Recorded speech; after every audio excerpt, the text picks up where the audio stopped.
today. You got me. Let's get into America's other team, though, first. Greg Hardy will see his first NFL action after missing 19 games. It'll be his first game as a Cowboy. Take a listen.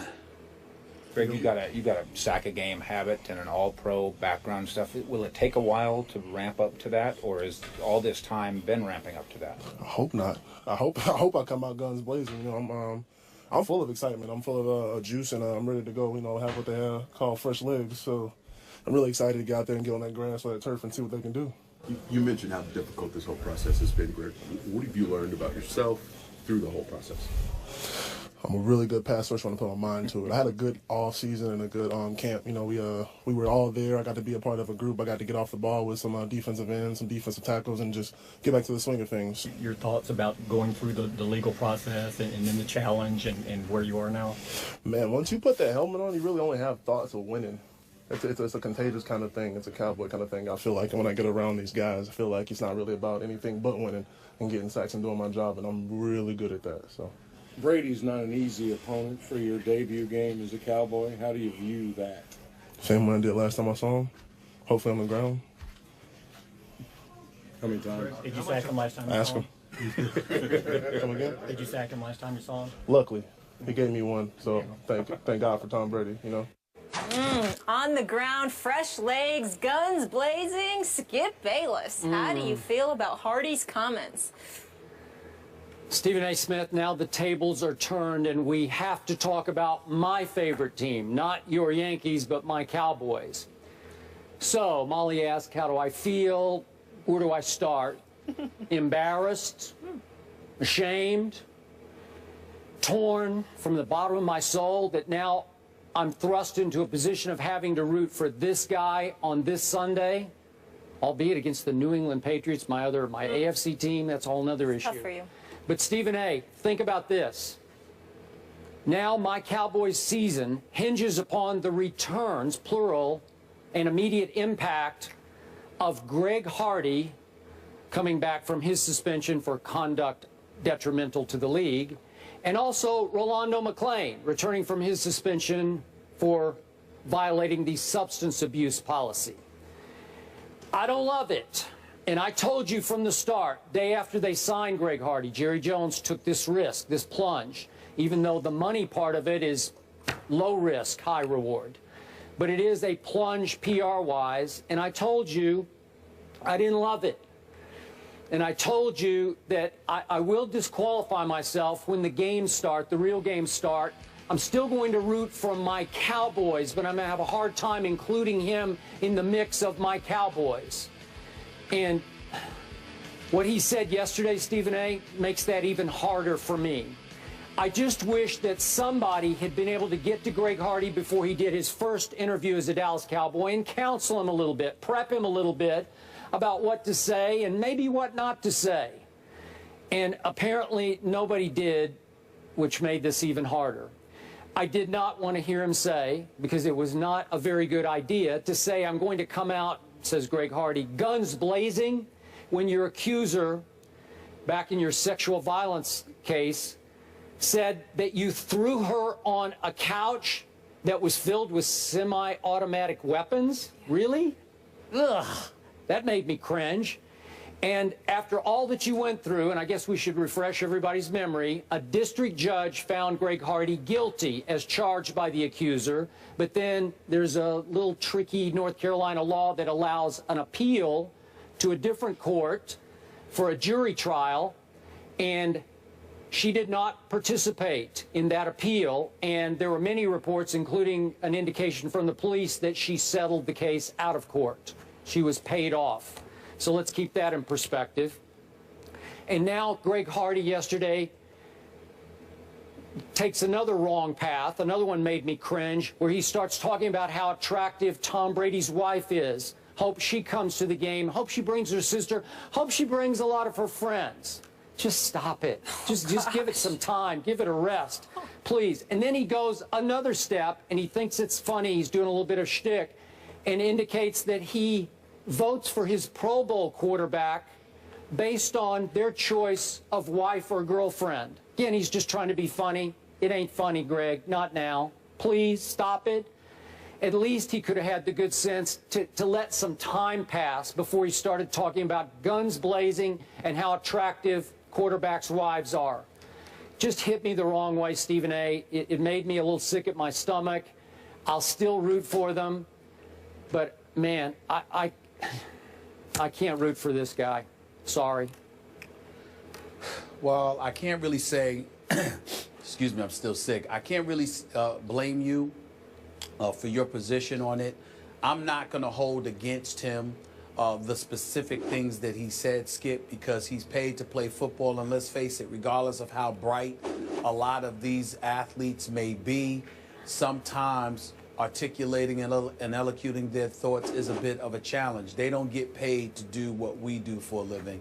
They get paid to do what they do for a living. So the manner in which they say, or their word usage, you know, their diction, their tenor, their vocabulary, you're victims of habit. If that's how you talk, that's how you talk. So I'm not going to hold that against him as much as you have. Where I do agree with you is from the macro perspective.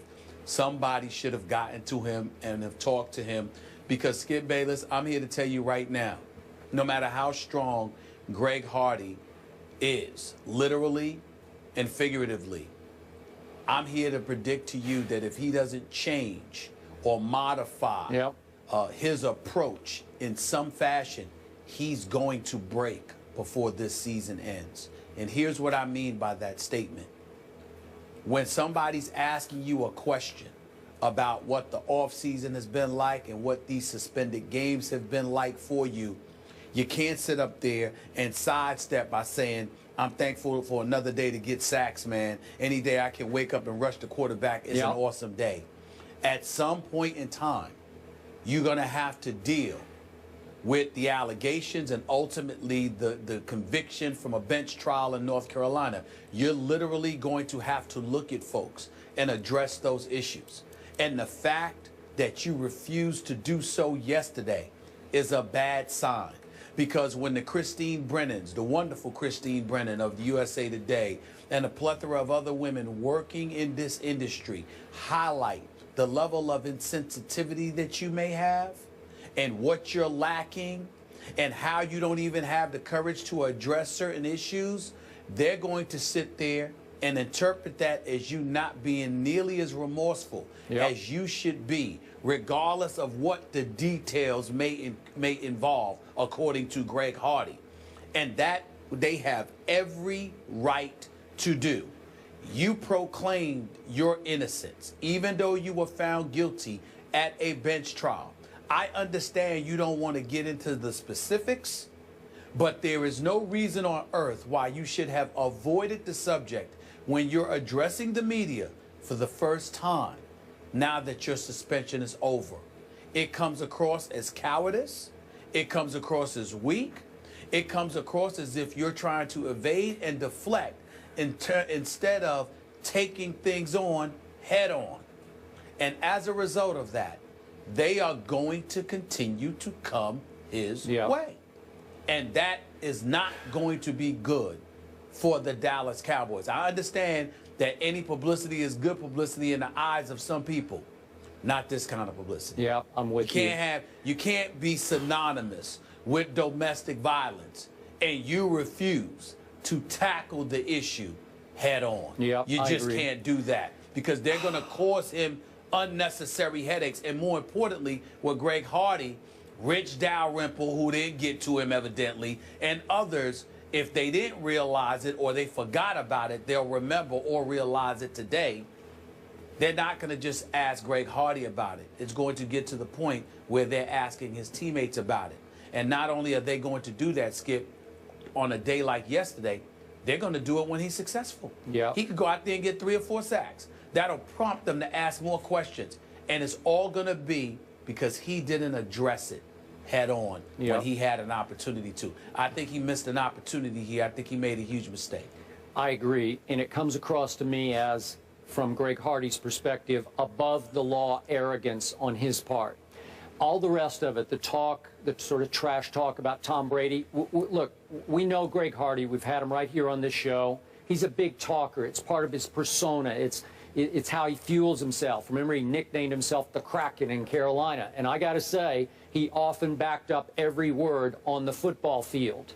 But yesterday was not the time for him to reflex his verbal muscles and show you that he's still big and bad and full of himself and he's going to take it out on Tom Brady, blah, blah, blah. It just wasn't the day for that. You would like to hear, if not remorse, just a little bit, just a touch of humility, more I'm thankful, which we had a little bit of. I'm thankful for the opportunity. I'm just glad to be back. He is a lifelong Dallas Cowboy fan. And when he says, I'm here living out my dream of being a Cowboy, I take that to the bank. That's good. I wanted him to say that, and I believe him. But on the rest of it, it just comes across as so disrespectful to everybody that he left in his wake back in Carolina. Agreed. I appreciate both of your comments there. But we're going to step aside right now from this subject, the gridiron, and head to the octagon. But we will revisit this subject later. The coach, Herm Edwards, will be in the house, and we'll revisit the Cowboys and the Greg Hardy situation. But right now, it's all about the ladies today, too. UFC champions are here. Ronda Rousey and Joanna Jędrzejczyk both are co-headlining UFC 193. We'll get into that and so much more. And welcome into another good hump day on First Take. Lots of good topics heading your way, courtesy of Stephen A. and Skip. Don't miss a beat by checking out our complete rundown, which you can find on Instagram.